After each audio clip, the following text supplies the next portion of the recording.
Hi, in this session I want to talk about constant pointers. ठीक है, जब मैं नॉर्मल पॉइंटर बनाता था तो I use to write something like this: int i is equal to 10, int star p is equal to address of i. ठीक है, तो बेसिकली एक पॉइंटर बन जाता जो मेरा एक इंटीजर पे पॉइंट कर रहा था. बट अगर मैं उस इंटीजर को कांस्टेंट कर देता हूँ, ठीक है, अगर मैं आई को कांस्टेंट कर दूँ, int const i is equal to 10, int star p is equal to address of i, तो बेसिकली ये मुझे एक एरर दे देगा. ठीक है, एरर क्यों दे रहा है? बिकॉज मैंने जब वो पॉइंटर क्रिएट किया तो मैंने उसको कुछ गारंटी नहीं दी कि मैं उसको नहीं चेंज करूंगा, क्योंकि वो तो एक कांस्टेंट है, राइट. मैं उसको नहीं चेंज कर सकता, चाहे मैं उसको पी के थ्रू भी जाऊं तो मुझे आइडियली उसको चेंज करने का राइट नहीं होना चाहिए, है ना. तो बेसिकली मुझे यहाँ पे इसको एक गारंटी देनी पड़ेगी कि मैं उसको चेंज नहीं करूंगा. तो मुझे उसको डिक्लेयर करना पड़ेगा int const star p is equal to address of i. ठीक है, कि यार p is a pointer towards a constant integer. ठीक है, इसको ऐसे पढ़ना है, p इज अ पॉइंटर. ठीक है, इसको रिवर्स डायरेक्शन में पढ़ना है, p is a pointer towards a constant integer. ठीक है, पीछे से पढ़ना है, p is a pointer towards a constant integer. तो अभी मैंने इसको गारंटी कर दिया कि यार ये जो पॉइंटर है वो कांस्टेंट इंटीजर पे पॉइंट कर रहा है, हम लोग इसकी वैल्यू नहीं चेंज करेंगे. ठीक है, सो नाउ इट्स फाइन. तो हम लोग इस तरह से यूज कर सकते हैं, there is no problem with that, right.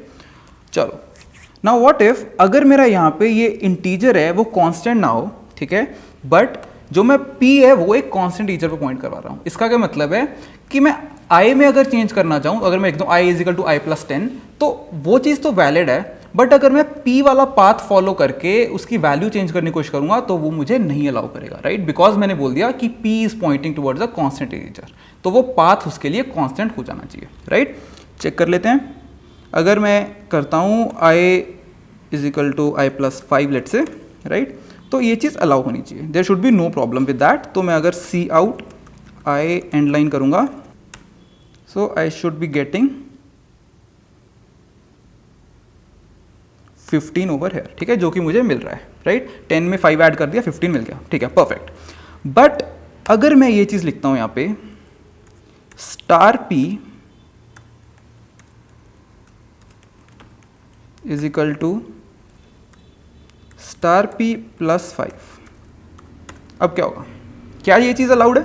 नहीं, ये चीज़ नहीं अलाउड है, बिकॉज हमने वो जो पाथ है उसको कांस्टेंट कर दिया था. ठीक है, चलो, आई होप ये चीज़ क्लियर हो चुकी है. एक और चीज़ नोटिस करो कि इसका मतलब है p is pointer towards a constant integer. ठीक है, p कांस्टेंट नहीं है, p की वैल्यू चेंज हो सकती है, बट जिस मेमोरी पे वो पॉइंट कर रहा है वो कांस्टेंट है. ठीक है, इस चीज़ को मैं प्रूव कर सकता हूँ. अगर लेट से मैं एक और ले लेता हूँ, int j is equal to 5, right. तो मैं पहले तो इसको कमेंट आउट कर देता हूँ, ये स्टेटमेंट रॉन्ग था यहाँ पे. तो p is equal to address of j, right. तो बेसिकली मैं p की वैल्यू तो चेंज कर पा रहा हूँ, लेकिन p जिस मेमोरी पे पॉइंट कर रहा है, दैट इज स्टार p करके, वो वैल्यू चेंज नहीं कर सकता, राइट. तो आई होप ये वाली चीज़ समझ आ गई है. p is pointed towards a constant integer. अगर मुझे कांस्टेंट पॉइंटर बनाना है, ठीक है, अगर मुझे कांस्टेंट पॉइंटर बनाना है तो मुझे कुछ ऐसा लिखना पड़ेगा, int star const p1 is equal to address of i. ठीक है, अब मैंने क्या लिखा है? अब मैंने लिखा है p1 is a constant pointer towards an integer. ठीक है, तो इसको हमेशा उल्टा पढ़ते हैं, p1 is a constant pointer towards an integer. तो p1 एक कांस्टेंट पॉइंटर है, लेकिन जो इंटीजर पे पॉइंट कर रहा है वो कांस्टेंट नहीं है. ठीक है, तो बेसिकली मैं अगर p1 इज इक्वल टू कुछ और लिखता हूँ, लेट से मैं p1 is equal to address of j लिखता हूँ, तो ये नॉट अलाउड है, because p1 is a constant. But मैं यहाँ पे स्टार p1 प्लस प्लस जरूर लिख सकता हूँ. बेसिकली वो जो इंटीजर पे पॉइंट कर रहा है उसकी वैल्यू मैं p1 के थ्रू जरूर चेंज कर सकता हूँ, लेकिन मैं p1 को चेंज नहीं कर सकता, बिकॉज अब मेरा पॉइंटर कांस्टेंट है, ना कि वो मेमोरी कांस्टेंट है. ठीक है, तो आई होप इन दोनों चीज़ों में फ़र्क समझ में आ रहा है, इंट कॉन्स्ट स्टार p और इंट स्टार कॉन्स्ट p1. ठीक है, तो एक में क्या हो रहा है कि पॉइंटर कांस्टेंट है, एक में वो मेमोरी कांस्टेंट है. That's the only difference, right. Now the last thing that I want you to look at is कि जब मेरा पॉइंटर भी कांस्टेंट होगा और वो मेमोरी भी कांस्टेंट होगी, तो मुझे क्या लिखना होगा? तब लिखूंगा int const star const p2 is equal to address of i. अब मैंने क्या लिखा है?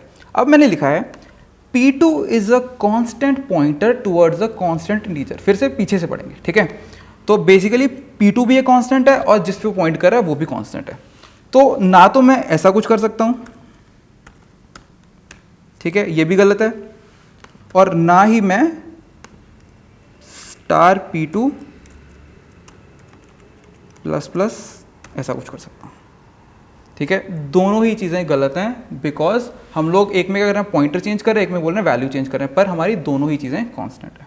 ठीक है, तो थोड़ा कंफ्यूजिंग है, एक बार अच्छे से समझ लो इस चीज़ को। ठीक है, वीडियो को दोबारा देख लो अगर रिक्वायर पड़ती है, और कोड करके देखो साथ साथ, तो ही चीज़ें अच्छे से क्लियर होंगी।